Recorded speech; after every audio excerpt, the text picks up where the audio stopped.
Jenengan takok mawon. Assalamualaikum warahmatullahi wabarakatuh. Waalaikumsalam warahmatullahi wabarakatuh. Bayai ngapunten niki pertanyaan niku mboten dan nonton pelajaran iki. Kula niku sering nonton YouTube Bu Ningsih niku napa sae napa mboten? Ningsih. Bu Ningsih Tinampi niku. Ningsih Tinampi. Oh, ya. Assalamualaikum warahmatullahi wabarakatuh. Waalaikumsalam. Niku napa mboten serik napa mboten ngoten? Oh, ngoten nah. Oh, nggih. Urusan syirik niku kan wonten macam kali, Pak Bu. Ada syirik jali, ada syirik khafi. Bagi jenengan sing ngefan di situ, bagaimana caranya tidak terjangkit hati sampean syirik? Jangan dilihat makhluknya, ngoten no. Kuncinya aja di situ. Jangan dilihat ning siapa mah? Minarsih. Wis ya nisih ning sing wis. Ya wis kuwi lah. Jangan dilihat makhluknya. Itu manakala jenengan gak ingin terjangkit penyakit syirik. Kalau jenengan ngefan, itu hak sampean, mboten napa-napa. Bisanya tidak menjadi syirik, khafi lebih-lebih hati sampean jangan memandang makhluki. Anda tidak akan memandang makhluki kalau zikir itu selalu jenengan pegang mekaten. Lanjut. Masih ada Ibu? Cukup? Bapak tak kain lurung kas.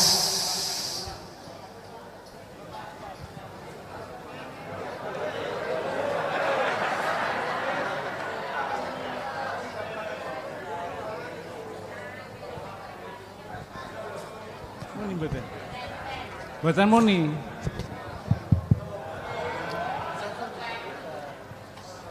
Assalamualaikum warahmatullahi wabarakatuh. Waalaikumsalam warahmatullahi wabarakatuh. Gus nepangaken kula sumego saking Pemalang, Pekalongan.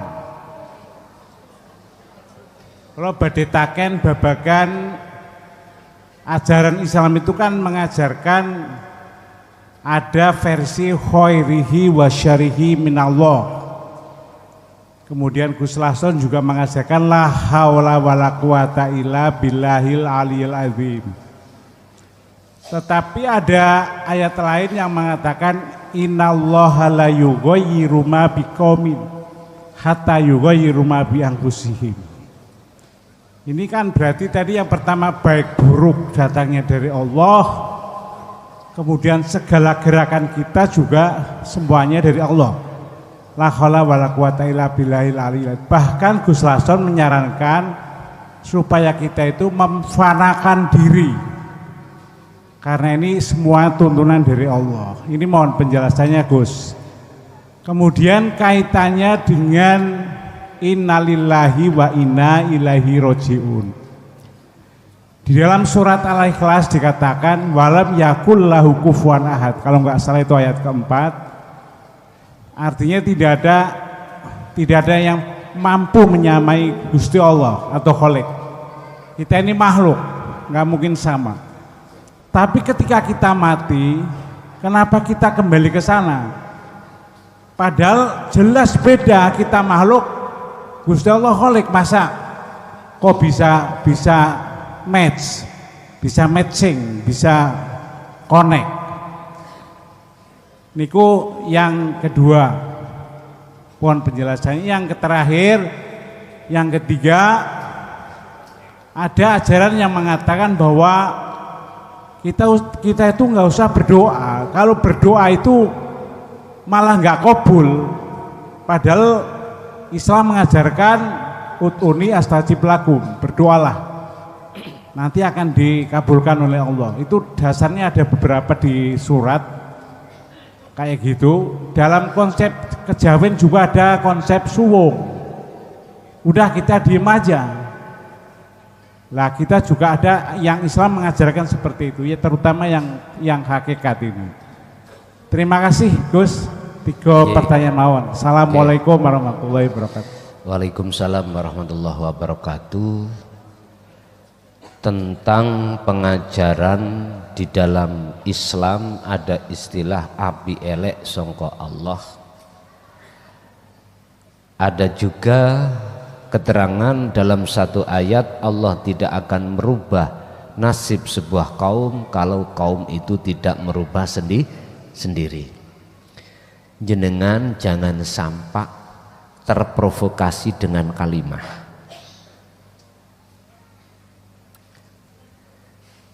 Ketika kita belum bisa ruh itu menerima ajaran khairihi wasarihi minallah sampai kapanpun ada penguasa ganda. Ada penguasa yang namanya nafsu di wilayah perkara jelek. Ada penguasa di wilayah baik, itulah Allah. Pantaskah kau menyamakan nafsu dengan Allah? Kok teleh endi raimu kepada Tuhanmu? Ini yang tidak kita sadari kalau kita itu selama ini mungkur sangka sejatine Allah, menyamakan sesuatu dengannya. Tadi ada ayat Allah tidak merubah nasib sebuah kaum jikalau kaum itu tidak merubah sendiri. Jangan melihat kaum makhluk, siapa di dalamnya hidup diri makhluk itu siapa, diri kaum siapa. Loh, ini nanti akan matching, akan map, nggak ada kontroversi antara Allah dengan hidup di dalam diri kaum itu sopo.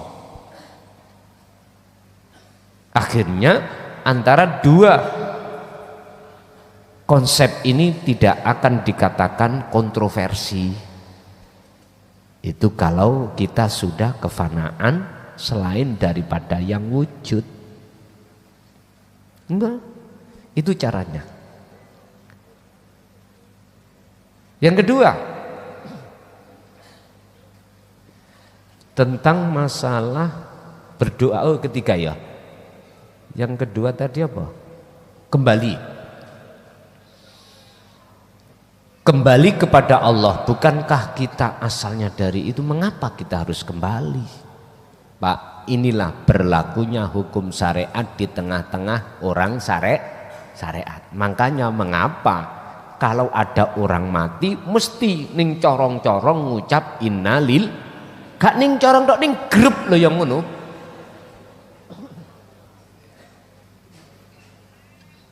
Gak ada.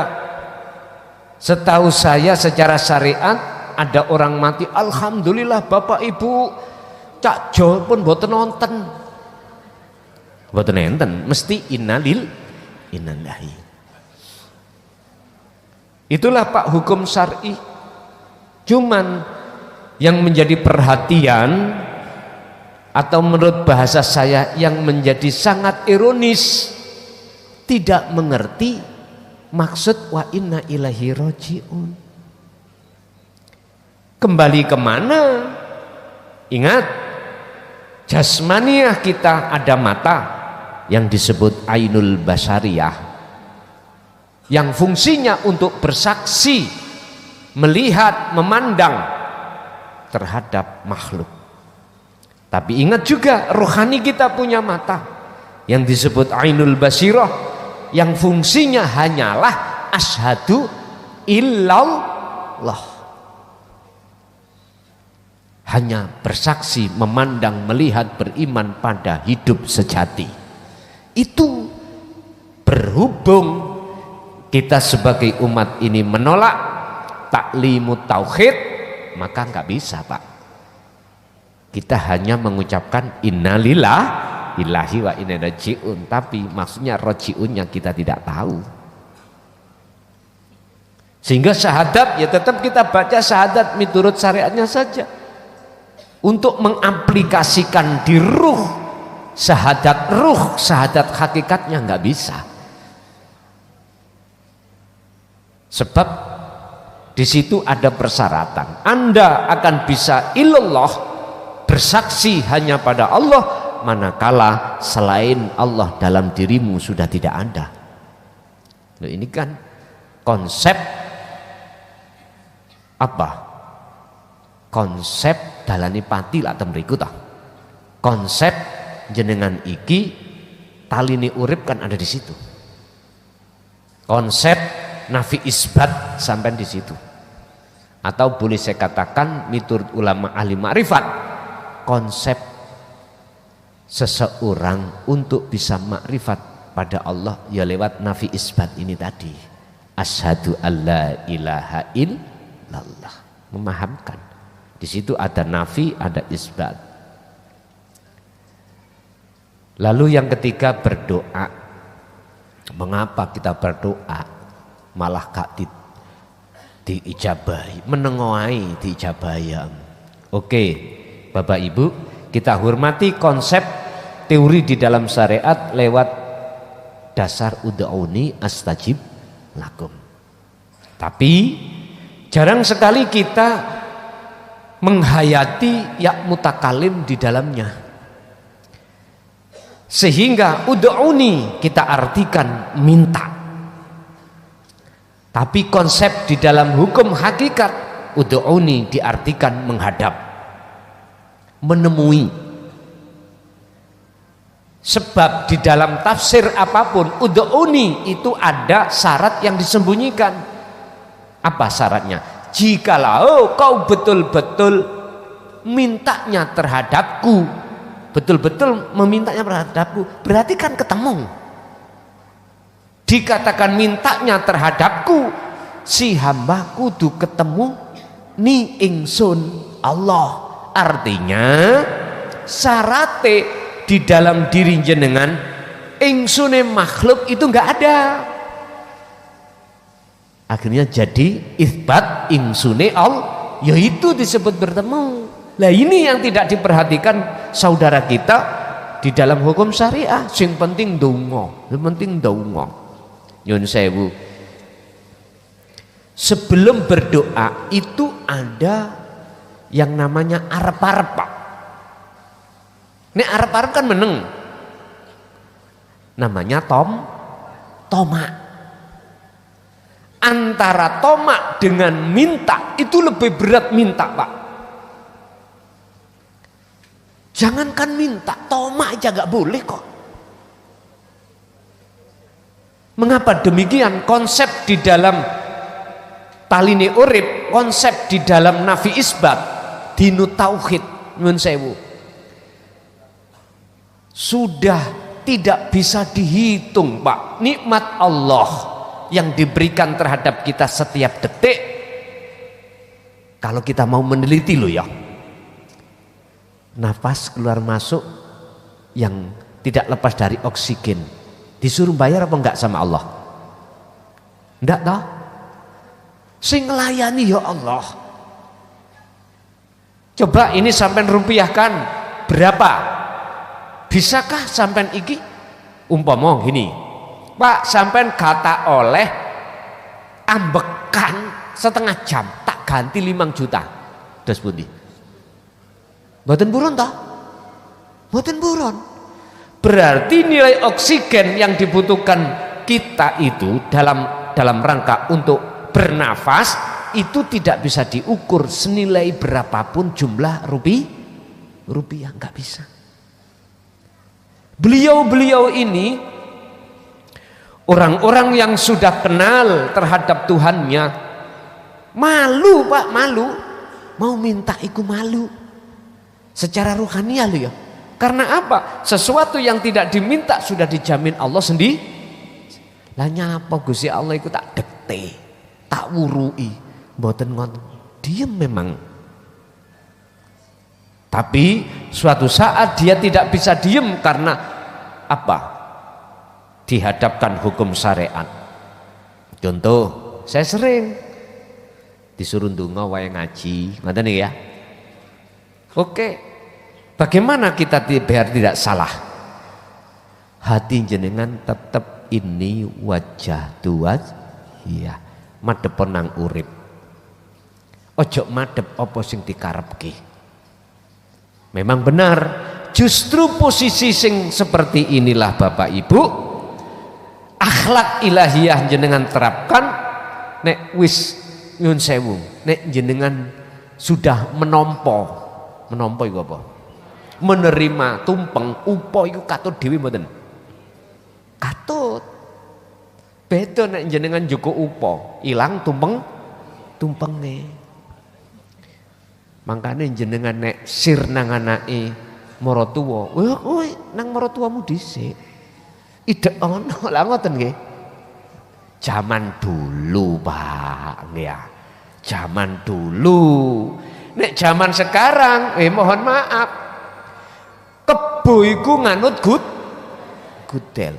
Nek dulu gudel nganut kebo. Kula eling zamane Mbak Yu Kulon dhisik niku. Mbak Yu Kulon niku rabine mboten pacaran. Dijodohno antara wong tua dengan wong tua. Mulih teko pondok wis mboten ngerti, mara dirabekne ngene. Ora ngerti mangkane jaman biyen niku wong sing rabi iku mang 40 dina dereng kelon niku wis lumrah karena adaptasi. Saiki ya nggih nyuwun sewu kadang-kadang durung nikah wis meteng diwalik jaman. Karena gudel kebo nganut sakniki lari sakniki ngeten Pak, nekat. Dulu gak nganut, ayo nyingkri yo, gak wani nyingkri. Lho nggih, saiki po gak usah ditari nyingkri Dik. Gara-gara masalah gak cocok pacare ambek bapake, wis. Ngoten niku. Gak usah dikon ngalih. Wis mingkri dhewe, anak sekarang. Tapi nek anake Jaya Baru mboten. Manut. Lho nggih, niku lho bedane. Mangkane jenengan iki tak wastani wong jaman kala semono. Berarti jenengan iki wong kolot. Wong kolot iku apa? Wong kuno, amen iki wong kuno. Gudel nganut kebo. Karena bertauhid. Enggak mungkin istilah wong tua iku njlumprongno anak di dalam jurang, enggak mungkin. Wong tua iku mesti duwe pandangan hakikatnya yang terutama. Wong tua sing wis lenggah datang tauhid mesti mandangi rohaniah, mesti mandangi akhirat, tidak hanya memandang dunya utawa syariat. Nek wis mandang akhirate wis mesti dadilan kepenake mekaten. Sekali lagi,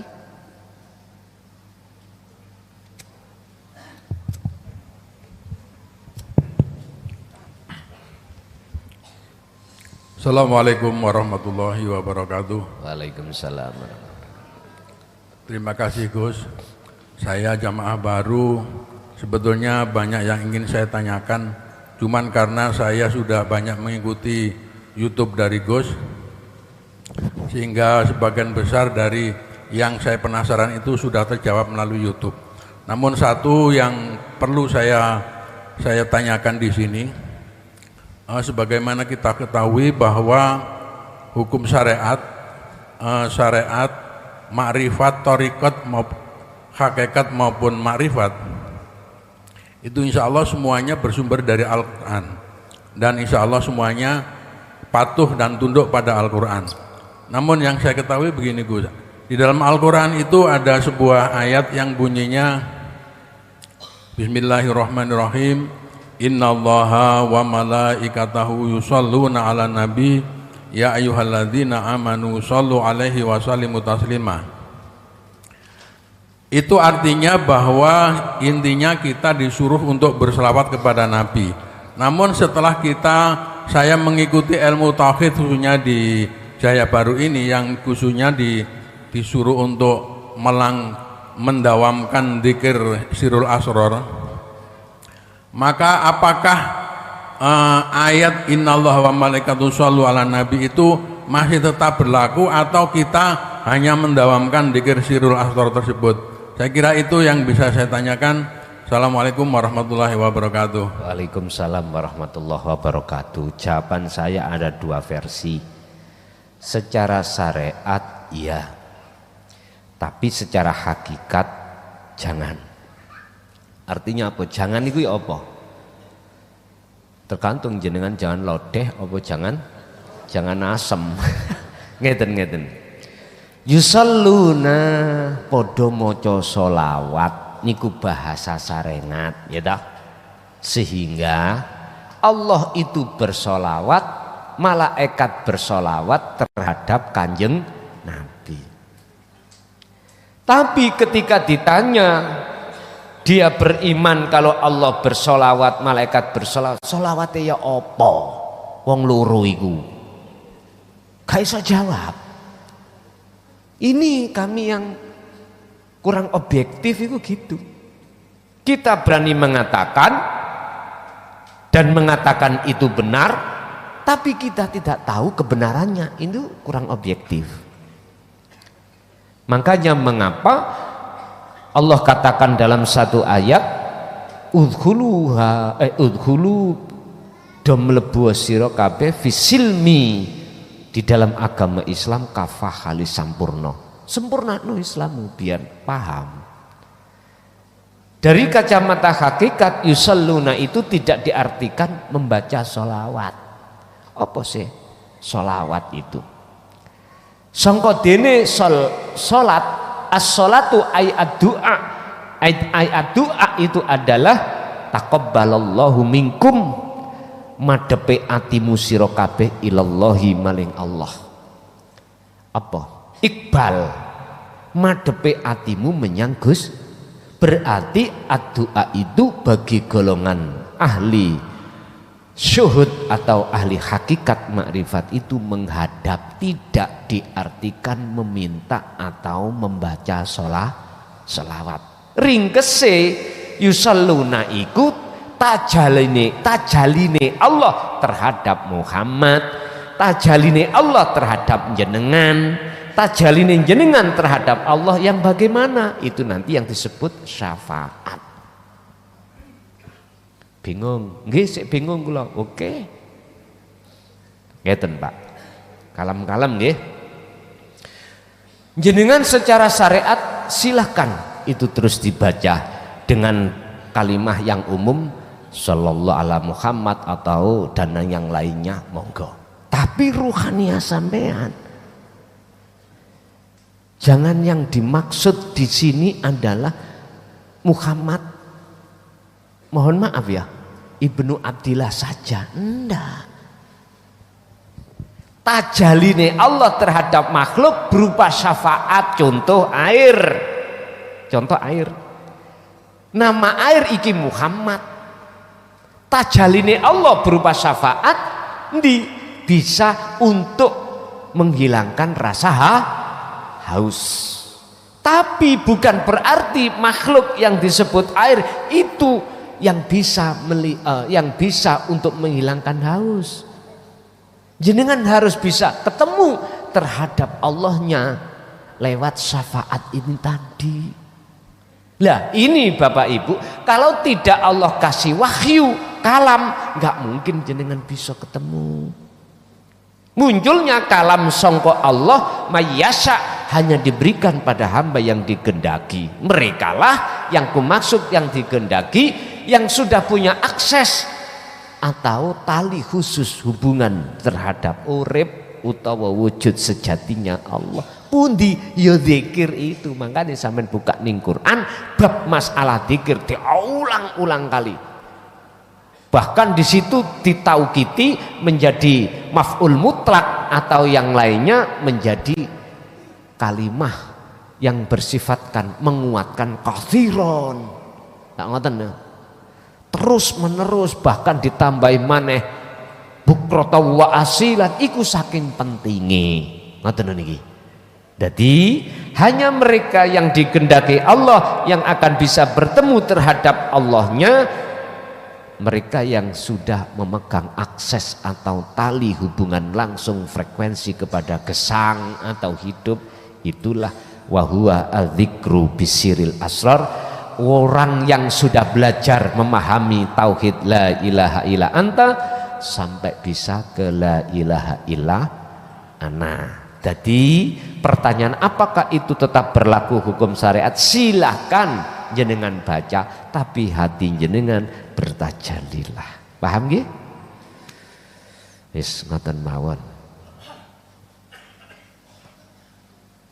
Al-Fatihah.